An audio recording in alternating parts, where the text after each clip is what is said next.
Chapter 19. How to make yourself a great power in the world. You have in you that same divine, creative spirit that was in all the greatest men. The only difference between you and them is a difference in your mind power. You can develop this and be raised above your fellows, above your present superiors, above the disadvantages of your environment. The great spur that makes a man want to do things comes from within. You must train your mental forces all the time until you awaken that wonderful power within you and put it to practical use. Mind is the creator of all that is made by man's hand. The greatness of your brain determines whether your work will be superior or inferior. Say to yourself, I hold within my mind, in an equal or lesser degree, similar powers to those that Shakespeare had.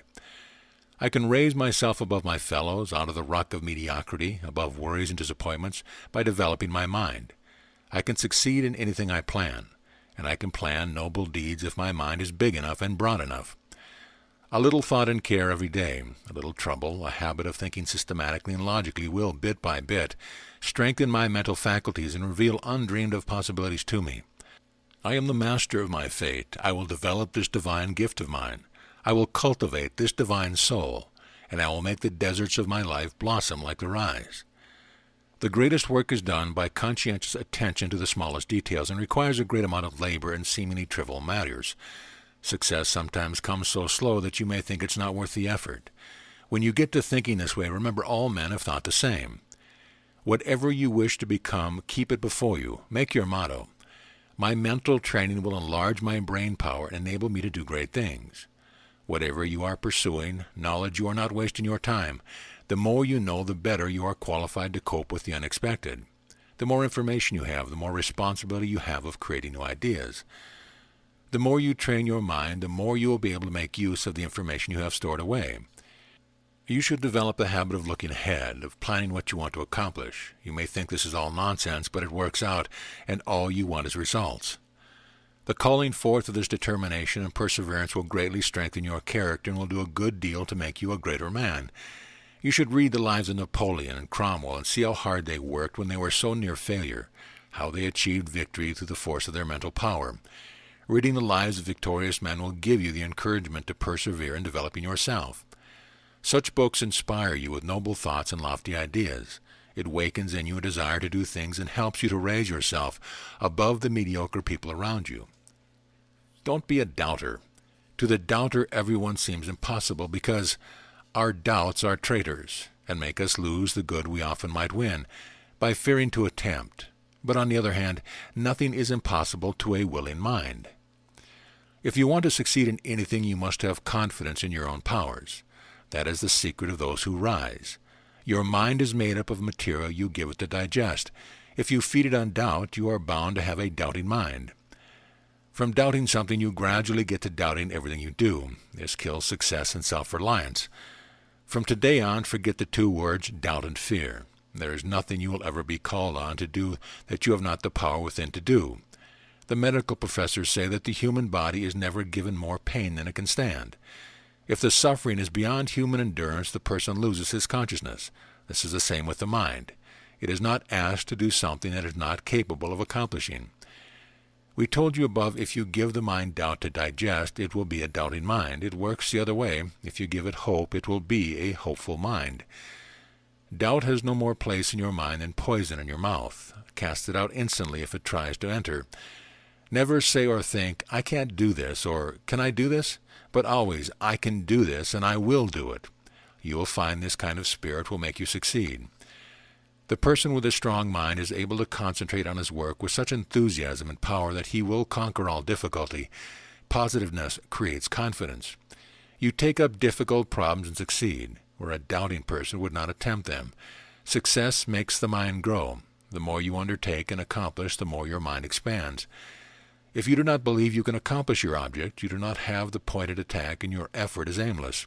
You would not become one of the leaders, but one that is led by one of the leaders with a strong mind. As long as you have to be led, you have not a free will. Assert your free will, and you can become a leader and director of your destiny. There is always a way out of difficulties. There are very few people who do not at times feel inclined to lose faith in themselves, especially if things continue to go wrong.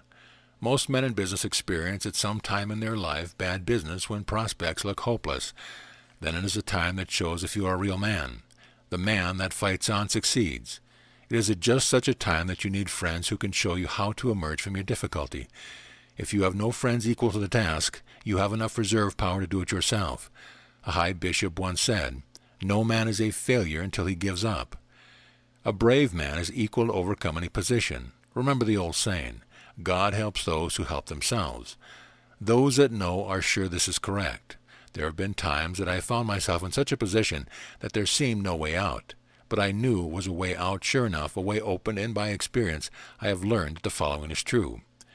That however hopeless a task may seem, if you but carry it on, using your faculties to guide you to safe methods, the way out will appear to you. This is an expression meaning that you must go in your business career through all doubts, through all difficulties, and through all despair. Knowledge gives you power. There are some things you must do if you want to make your life the highest success, and that is, you must be systematic, industrious, and have knowledge. You must use all these to achieve your best efforts. Success is governed by certain laws. No business will be a great success until someone with knowledge creates it. Then industry enlarges and retains, and then there must be a system so the organization will run smoothly. These same rules apply to man. He cannot succeed until he uses all these in his daily work. Many may think that to attempt to define what makes success is foolish, but the successful businessman knows from experience that success is possible to everyone if they develop knowledge, if they are industrious and systematic. The wise man is continually studying other competitors' weaknesses and their strong features as well as his own. He succeeds because he avoids the mistakes of others and takes advantage of their knowledge. Conversation and oratory. The words you speak are the most powerful weapons in dealing with others. By your words and your eyes you impress, either individually or your audience. You use your eyes to convey impressions to the brain of others, and they use their eyes to convey impressions to your brain. You need to cultivate both of these things. The majority of people practically do not use their eyes in conversation, but if you wish to make the best use of your mental powers, it is necessary for you to do so. But you do not want to gaze at another so fixedly that he feels uncomfortable. You want to create, in fact, a pleasing effect and not lose it. Get into the habit of talking straight at the person you are addressing, so that he feels that you have his whole interest and attention. That is what a person wants, and that is what you want to convey. The person that is talking to you does not want you to be looking around the room. He does not want you to attempt to read something at the same time. He wants to look at your eyes, as they convey to him what is going on in your mind. Your 4 eyes. Did you know that you have 2 pairs of eyes? One pair is in your head and the other in your mind. The vast majority use only the pair in their head. They are really blind to the other pair, and as a result they see only one half of the thing that they should see. You express your emotions through your eyes. Whenever you smile is genuine, your lips laugh with your eyes. By studying these 2 you can tell which it is. When you are sorry, your eyes show it, and the person that is a student of human nature can tell whether your eyes reveal truth or falsehood. You can show the interest in whatever you are doing by your eyes. When you meet a person, be careful to look at him or her directly between the eyebrows and keep this up while shaking hands. You must lean forward or 3 inches toward the one you are shaking hands with or speaking to. The right foot should be about 12 inches in advance of the left one. A drooping of the eyelids or a downward look shows that the person has been influenced by your personal magnetism. Never let him or her look you out of countenance. The theory is that when you look at a man between the eyes, it appears to him that you are looking directly into his eyes. You cannot exert the charm of your intellect or another person unless you have a good command of speech. Everyone should cultivate the gift of conversation. You obtain your effects in conversation in 2 ways. You tell another what you or by your voice and manner, which either charms or repels. The way you speak depends upon whether the other person will believe in your conviction of truth and what you say. The culture of your mind is revealed in your conversation, what you speak about. Whatever you talk about, you should know thoroughly. It is no use for you to have a great fund of knowledge unless you can convey it to others in a pleasing way. If your voice is harsh, it will take all the charm away from the most beautiful sentence. Affectation should never be indulged in. It should be your constant aim to be natural and cultured in your conversation.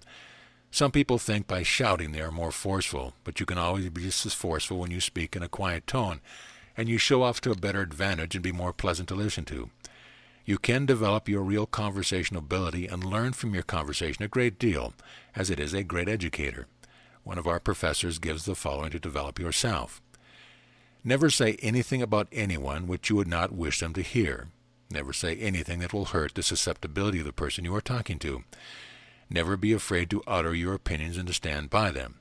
Never miss the chance of saying a kind word either about absent friends or about your listener.